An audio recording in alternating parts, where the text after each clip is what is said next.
She screamed as the blade slipped, slicing into her palm, and bright blood splashed onto the bare earth between them. "No turning back now," Kambili whispered, gripping her husband's hand tighter as pain shot through her arm. Obinna hesitated, his breath uneven. "We could still stop." Kambili shook her head fiercely. "I won't lose you. Not in this life.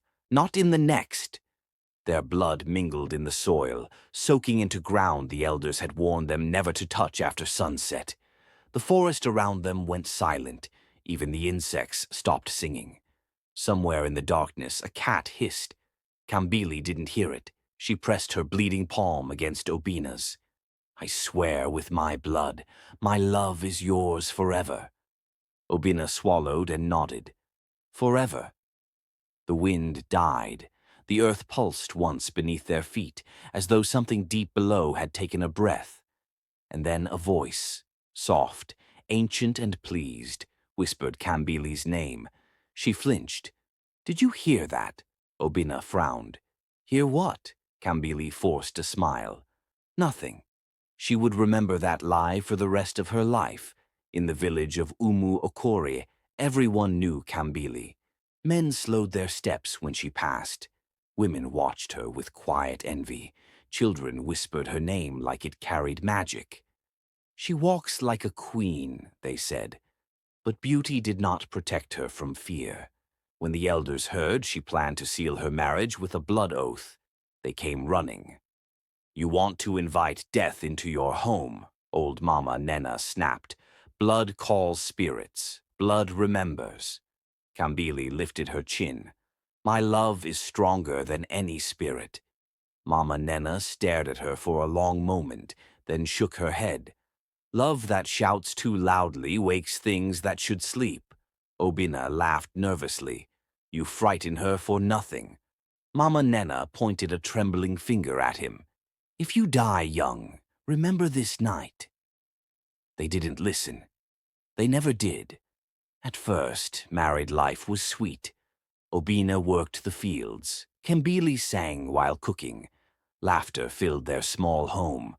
But small things began to change. Kambili felt watched when she bathed at the river. At night, she woke to the sensation of arms tightening around her waist. "Obinna," she whispered once. His breathing was slow, steady. He was asleep. The arms tightened anyway. She froze until morning. Outside, a black cat sat on the path, yellow eyes locked on her door. "Go away," Kambili muttered, throwing a stone. The cat didn't move. Obinna grew restless. "I keep dreaming," he said one morning, rubbing his temples. "Something stands at the foot of the bed. It looks like me, but wrong." Kambili forced a laugh. "Dreams are nothing." "Then why do I wake up tired?" he asked. "Why does my chest feel heavy?" She had no answer. The cat returned every evening. Sometimes there were two. Obinna died without warning. One moment he was laughing, the next he was clutching his chest, eyes wide with terror. "Kambili," he gasped. "It's here." "What is here?" she cried, shaking him. His body went limp. At the burial, the villagers murmured prayers and shook their heads. "He was strong," someone whispered. Kambili stood numb as dirt covered her husband. A black cat leapt onto the grave and sat, tail curling slowly. "Chase it away," she whispered. No one moved. That night, Kambili felt warmth beside her. "I'm still here," Obinna's voice murmured. Relief flooded her. "You came back." The voice chuckled softly. "I never left." The village noticed the change. Kambili stopped smiling. Her eyes followed shadows that weren't there. Men who tried to comfort her fell sick days later. One collapsed in the market, screaming that something was tearing his heart out. At night, Kambili argued with someone no one else could see. "Stop," she whispered once, clutching her head. "You're hurting them." "You belong to me," the voice replied calmly. "You said so." "I swore to my husband." The laughter that followed shook the walls. "Your blood was not for him alone." Scratches appeared on her arms when she resisted. Black cats gathered at her door. Terrified, Kambili went to Mama Nena. The old woman took one look at her and spat on the ground. "You bound yourself to an eater of devotion." "I just wanted love," Kambili sobbed. Mama Nena's eyes softened briefly. "Spirits do not understand love, only ownership." "Can it be stopped?" Kambili begged. "Yes," the old woman said quietly. "But something must replace what it was promised." Kambili swallowed. "My life," Mama Nena looked away. "Or someone else's." That night the voice returned stronger. "You are mine," it whispered. "If you deny me, the village will bleed." Kambili screamed into the darkness as claws scraped the walls, and the cats outside cried like mourning children. The oath had been heard, and it would not be undone easily. Kambili did not sleep that night. She sat on the floor, knees pulled to her chest, listening to the scratching on the walls.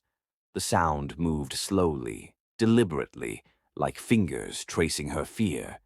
"You won't scare me anymore," she whispered, though her voice shook. A laugh slid through the room, cold and intimate. "You still lie to yourself." The air thickened. The room smelled of blood and damp earth. "You swore with blood," the voice continued. "You fed me devotion. I grew strong on your love." "I didn't know," Kambili cried. "I didn't mean you." Silence fell for a moment, heavy and dangerous. "You don't choose who hears an oath," the spirit replied softly. "You only choose whether to keep it." A shadow stretched across the wall, tall and wrong, wearing Obinna's shape but not his warmth. Kambili squeezed her eyes shut and prayed for morning. By dawn, screams echoed through the village. A child had collapsed near the river, eyes rolled back, whispering Kambili's name. Chickens lay dead in their coops, necks twisted. Crops blackened overnight. The elders gathered, fear etched into every face. "This is not sickness," one said. "This is wrath." Mama Nena turned slowly toward Kambili. "It has begun collecting interest." Kambili fell to her knees. "I will do anything. Just stop it." Mama Nena studied her for a long time. The oath was sealed with blood. It must be broken with blood. The villagers murmured nervously. "How?" Kambili asked. "At the place where you swore it," the old woman replied. "At midnight." The forest swallowed them whole as darkness fell. Kambili stood at the forbidden ground, heart pounding, the same earth beneath her feet. Black cats surrounded the clearing, eyes glowing like embers. "It knows," Mama Nena whispered. The wind howled. The shadow appeared again, closer this time, more solid. "You came willingly," it said, pleased. "Good. I came to end this," Kambili said, her voice trembling but firm. The spirit smiled with Obinna's face. "You can't end what feeds on you." Mama Nena handed Kambili a blade. "You must choose." Kambili stared at the blade, then at the villagers watching from a distance. "If I die," she whispered, "will it stop?" The spirit laughed. "Your death would bind us forever." Her breath caught.